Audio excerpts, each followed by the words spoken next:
texte intéressant qui m'a soulevé plein d'interrogations dans le Journal des Affaires sur ce qu'on perd ou ce qu'on risque de perdre. Le mot employé, là, c'est une dette cognitive lorsque des entreprises deviendraient trop dépendantes à l'IA.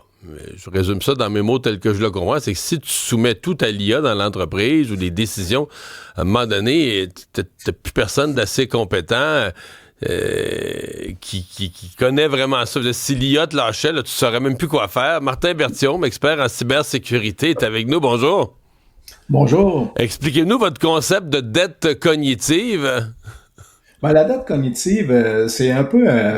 dans le fond, ça m'est venu, l'idée de l'article m'est venue parce que, je fais des conseils d'administration, je donne des conseils aussi dans les transformations numériques dans les entreprises. Puis souvent, on entend des conseils d'administration puis des gestionnaires qui sont tentés de mettre à pied ou de réduire les effectifs des employés plus juniors. Puis, je leur dis tout le temps, soyez prudents avec ça parce que les remplacer par de l'IA, par de l'intelligence artificielle, parce qu'effectivement, les tâches qu'on donne à nos juniors, c'est souvent des tâches cléricales, des tâches répétitives.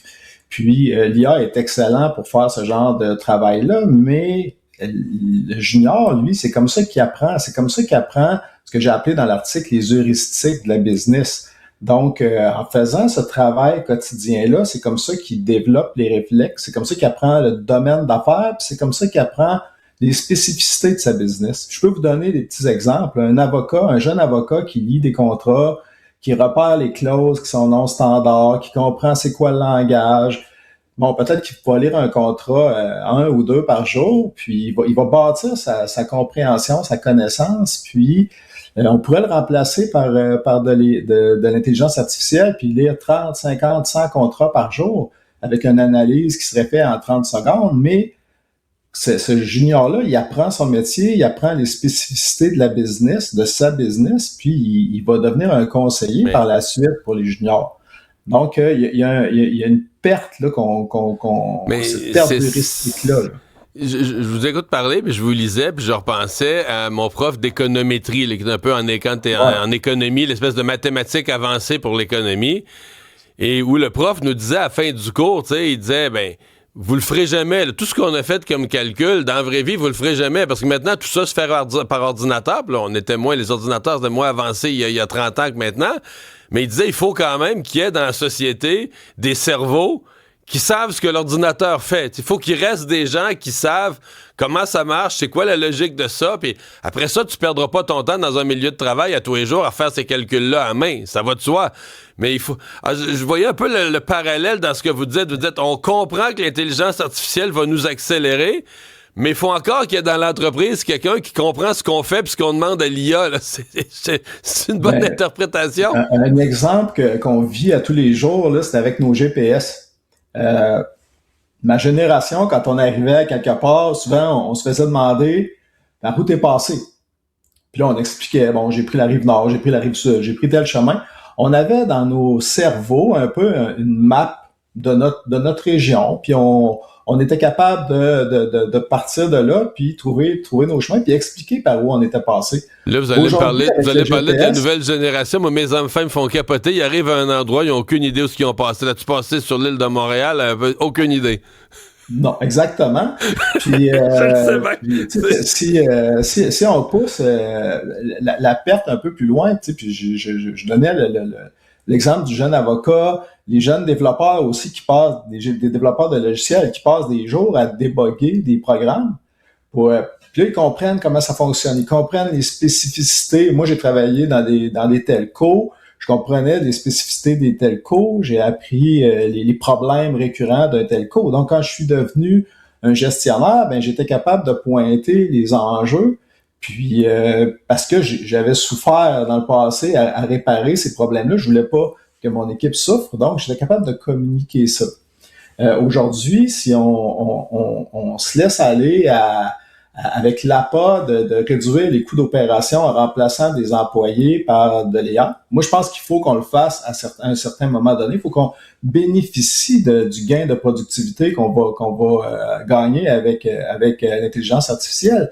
Par contre, il faut qu'on fasse une gestion intelligente de ça. Le temps qu'on va gagner, on va le remplacer par quoi? Est-ce qu'on va juste faire plus de PowerPoint, faire plus d'Excel par de l'AI qui vont probablement être lus par d'autres AI, puis à un moment donné, on va se créer une faiblesse dans notre organisation, ou on va dire, ben oui, on va sauver peut-être 80% du temps qu'on avait affecté à faire des documents, mais prenons 30% pour développer notre savoir-faire, développer notre identité d'entreprise, puis développer comment on va challenger l'IA, développer des techniques de cognitives qui vont nous permettre de challenger les décisions de l'AI. Parce que je pense que c'est comme ça qu'on va devenir meilleur, puis qu'on va éviter de devenir, là, pour les amateurs de Pink Floyd, là, comfortably numb. Tu sais, là, juste des opérateurs d'AI, puis pas trop comprendre ce qui se passe. Puis il y a des études qui le disent, hein, déjà, l'activité cérébrale pour quelqu'un qui travaille trop avec de l'AI diminue. Donc, il y a même des experts qui disent que le QI planétaire va baisser. On va tous moins réfléchir. Non, faire réfléchir la machine à notre place, qu'on va tous devenir moins intelligents. Ce que vous dites un peu, c'est l'entreprise est en danger de devenir moins intelligente elle-même, là, de devenir plus mécanique, plus... Ben oui, puis on va perdre la spécificité. Un autre exemple, peut-être qu'en politique, qui m'est venu en tête, puis c'est un exemple que quelqu'un me racontait, puis je trouvais ça très drôle. Les fameuses cartes de Noël.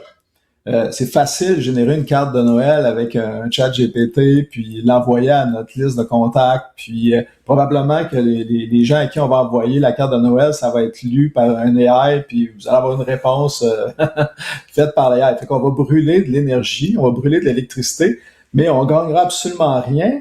Mais dans une circonscription, par exemple, pour un député, les cartes de Noël, le jeune qui rentre en politique puis qui sait, bon, mais telle personne, telle entreprise, telle personne est impliquée dans les sports. Je suis certain, j'ai jamais fait de politique, mais je suis certain qu'on développait une connaissance du comté puis on développait une connaissance de la business politique juste avec un geste comme aussi anodin que les cartes de Noël. Mm-hmm. Mais ouais, c'est toute une réflexion là, sur comment on garde la machine au service de l'humain et comment on garde des entreprises. Il y a trois éléments là, qu'il faut qu'on réfléchisse. Comment on engage les gens. Tu sais, souvent les travaux les jeunes qu'on engage, on va les choisir pour leur capacité technique. Si on appris à l'école, ce que vous mentionnez plus tôt. Peut-être qu'il faudrait qu'on change un peu nos critères, trouver des gens qui ont l'esprit critique, qui sont capables de challenger l'AI. En même temps, une fois qu'on les intègre dans l'entreprise, le onboarding, hein, aujourd'hui, ce qu'on fait, c'est qu'on dit, ben voici ton travail clérical, fais-le, puis essaie de le faire bien et le plus rapidement possible. Peut-être qu'on devrait leur apprendre plus c'est quoi les tenants et aboutissants de notre entreprise, des passages dans différents domaines de la business pour qu'ils comprennent holistiquement l'entreprise. Puis ensuite, se réserver du temps pour utiliser les AI. Je pense que c'est un moment charnière là, où, si on veut avoir une productivité qui monte, parce qu'on a un enjeu de productivité au Canada puis au Québec.